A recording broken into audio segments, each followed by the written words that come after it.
I wanted to come today and talk to you guys a little bit about vulnerability in art. So I wanted to break in really quick and just say a couple of things that I may have missed in the video that's coming up. So one of the things to remember is just how subjective art is, and I use the word sucks a whole heck of a lot in this next video, and I should have clarified what I meant. Because art is so subjective, we can't really put things into categories like art is good or art is bad. All you really have is art that resonates with people on different levels. And if your art doesn't resonate with you yet, if you think that it's bad, then that probably means that that thing that would resonate with you just isn't what you're actually producing. So that's when we think something sucks. Because if you don't have the technical skills yet to translate what you have in your mind into reality, then you're just not going to like it. And you're going to think that it's bad. The other thing I wanted to mention is just why we want to be vulnerable in our art. A thing that really is important to me is being authentic in art. So you have to think to yourself, how can I make this art authentic? How can I make it resonate with people? Because when we're true about ourselves in our art, then that connects with other people on a personal level because they're also human. And if we're never vulnerable, that means that we're not putting our work out there, we're not showing that part of ourselves that may not be exactly perfect. And the question is, how do you think you can make authentic art if you're not actually being authentic? How can you make authentic art if you're only showing your A sides and never your B sides? If you're only saying, okay, I'm going to wait until it's absolutely perfect and to where I think I'm not going to get any criticism before I actually put something out there. Because you have no idea what's going to resonate with someone else. That's what being vulnerable is. It's showing that part of us that's inside that we may not want to expose to people, but we do anyway because we want our art to be authentic, we want it to resonate with people, and we want people to think that our art is good, again, because it's resonating with people. So even though in this next video I do say that things suck, and it sounds like I'm saying it on an empirical level because I kind of forgot that whole relativism in art thing, why am I going to be putting it out? Is because I actually want to be vulnerable as well. I want to work on that skill in myself. And so go ahead and watch this, and I hope you enjoy it, and I hope you get something out of it. So I wanted to come today and talk to you guys a little bit about vulnerability in art and how to just start making art, how to get better at art. You can't just sit around and think about making art that's not going to make you a better artist. That's like saying, I want a better body. I am going to think about working out. I'm going to consider having a good diet. Part of us knows that we're going to suck. We're not going to be very good at this brand new thing that we're just starting out doing.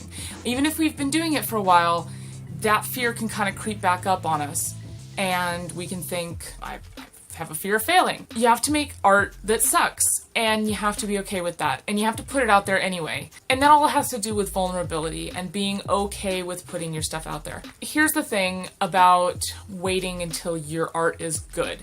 By the time you get over, oh my gosh, I suck, then you're going to get to a point where you're like, okay, this is not that bad. But then as you progress, you're going to look back on the stuff that you did like a month or a week ago, and you're going to go, wow, I sucked back then.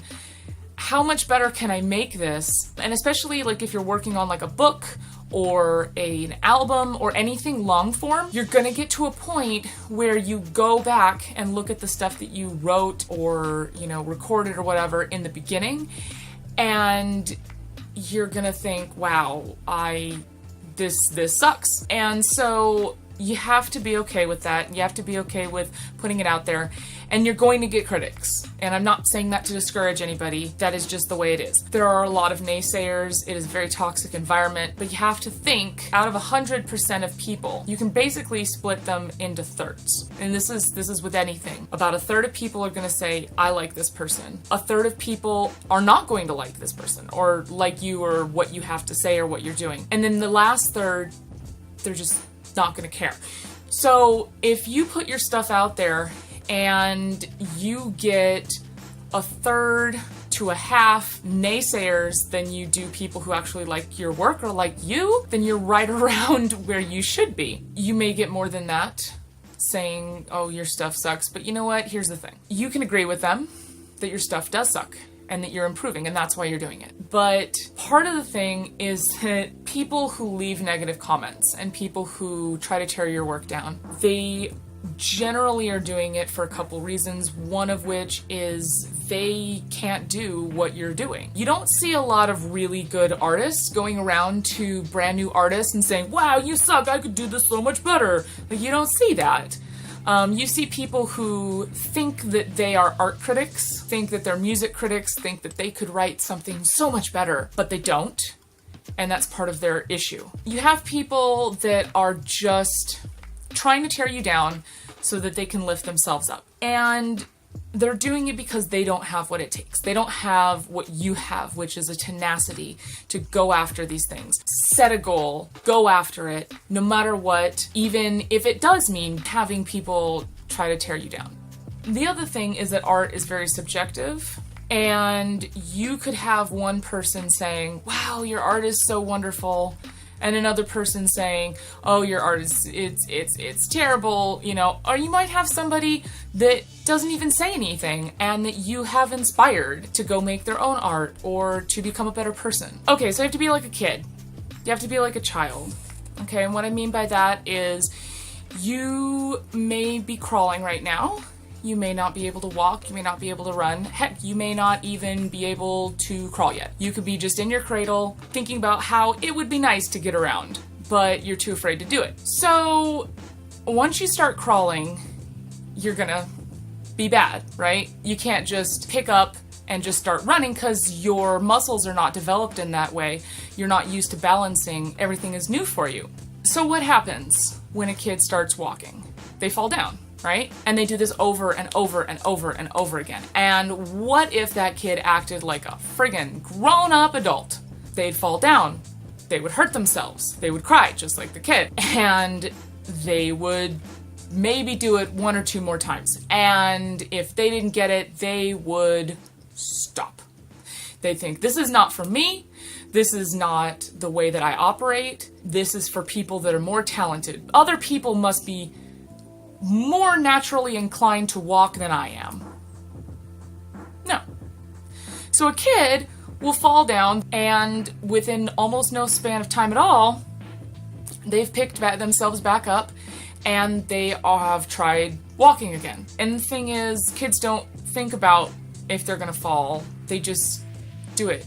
Even when people are watching them. They don't think, I'm embarrassed. They don't give any heed to the fact that they're falling down. So there's a lot to say about being vulnerable, especially if you're trying to make good, solid, authentic art. If you're doing a YouTube video like this one. I was so worried over the past week or two about making vlogs and how they were going to turn out that I just sucked so bad because I was so focused on the actual end product result, but not on the content, not on what I was going to say, not on being myself. I talked about being myself. I thought about it. I said, how do I do this? And then I went and watched YouTube videos on how to be yourself on camera. Biggest thing that you can do to be yourself on camera is just to do it. Just do it over and over and over again. And don't be worried about the end result. And put yourself out there. And know that it is your best. See, part of the problem right now is that you already are an artist. You have the eye. You have the ear. You know what makes up a really good work of art. And because you have that ability to know what is good and have that discernment, you right now, nowhere near that level as far as practical application. And that's why you're thinking, wow, I suck. If you had no reference for what good or bad was as far as art is concerned, you would not be concerned with whether your stuff sucks because you wouldn't even know it. And that is the thing that's going to make you a great artist. You have it where your soul resonates with things that are authentic. And you can tell when people are just doing something for money. And you can tell when that authenticity is being translated into the music. We may be able to be authentic with ourselves and with our family and with our friends. But that moment that we go into doing art, that may get hindered by our ability. Just like the kid, we don't have the muscle memory yet. You know, when you're doing your first circles and they end up all wonky, the only difference is that the person who can make these really good circles perfectly every single time, do you know how many circles they have drawn in their life? That's the thing, is you know what a perfect circle looks like, and you want your stuff to be there, and that's understandable. I want my stuff to be there. I wish this video was that way, but it's not.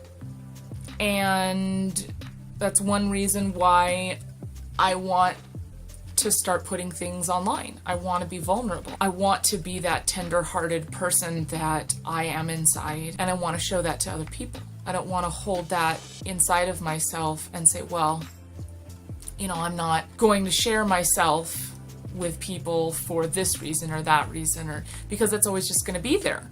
Never going to look at something and go, wow, this is absolutely 100% perfect, and I know for a fact that everyone that looks at this is going to love it. Never going to happen.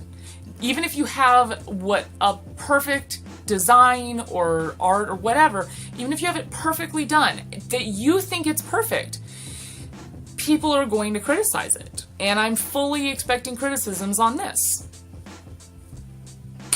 But I can't let that stop me. I want to start doing these videos a whole lot more than never. And I hope that you will come along with me and just witness my own growth. I want to do these things for other people as well as myself. And I'm not blind to the fact that I want to do these videos for myself. I want to be able to have good conversations with people. I want to be able to carry conversations, which I've never really had that much of an issue of. But when I get around awkward people, I get so friggin' awkward. Heck, I get really awkward when I'm not around awkward people. I could be around perfectly normal people and be super awkward just for no reason. Literally for no reason. So yeah, if you'd like to come along with me to see how far I can go with my music, with my art, with my videos, subscribe on YouTube. Yeah, that's what I'm trying to say. So yeah, I'll see you guys next week.